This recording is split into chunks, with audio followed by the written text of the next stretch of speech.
جسے مصطفیٰ سے محبت نہیں ہے، جسے مصطفیٰ سے محبت نہیں ہے، وہ جھولا اٹھائے جہنم میں جائے۔ ندوی اور قاسمی آپ اس پہ دیکھ رہے تھے، اور نوجوان عالم دین اپنے علاقے کی آن بان شان جناب مفتی محمد سلمان ندوی حضرت پوری سے گزارش ہے کہ وہ تشریف لائیں اور اپنے نصائح عالیہ سے ہم سب کو سامعین کو مستفیض۔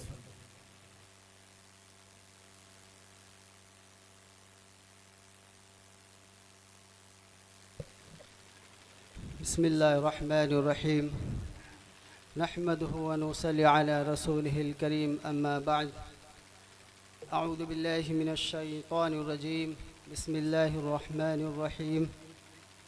لو انزلنا هذا القرآن على جبل لرأيته خاشعا متصدعا من خشية الله وتلك الأمثال نضربها للناس لعلهم يتفكرون۔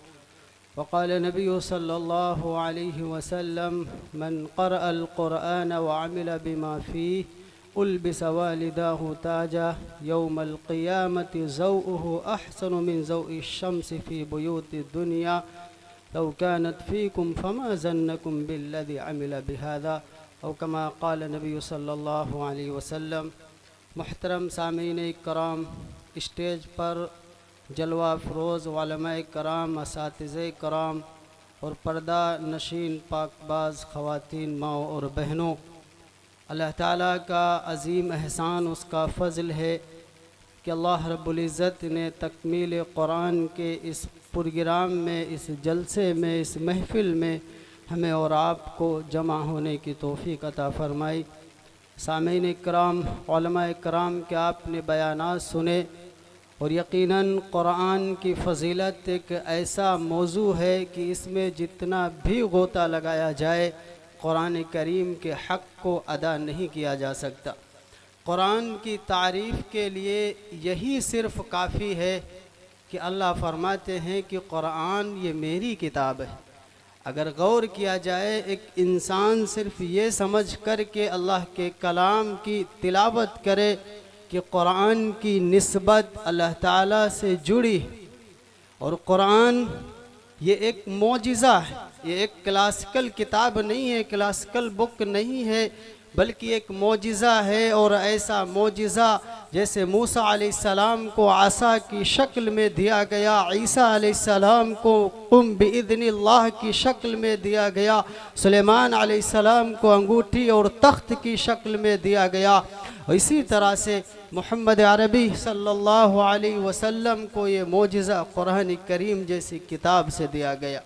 ناظرین اکرام، قرآن کا مقام تو یہ ہے، قرآن کا مرتبہ تو یہ ہے کہ اللہ تعالیٰ قرآن کے متعلق فرماتے ہیں، وہ لوگوں، قرآن کا اعزاز اتنا مبارک ہے، اگر یہ قرآن اللہ تبارک و تعالی محمد عربی صلی اللہ علیہ وسلم پر نازل نہ فرماتے، اگر کسی عام انسان پر براہ راست قرآن مجید جیسے شاندار معجزے کو نازل کر دیا جاتا، تو رب کریم اسی قرآن کے اندر جو قیامت تک پڑھی جانے والی ابدی کتاب ہے، اجلی کتاب ہے، ہمیشہ پڑھی جانے والی کتاب ہے، اللہ نے اسی قرآن کے اندر فرمایا، لوگو قرآن ایک میری کتاب ایسے معجزے کی شکل میں امت مسلمہ کے حوالے کی گئی ہے۔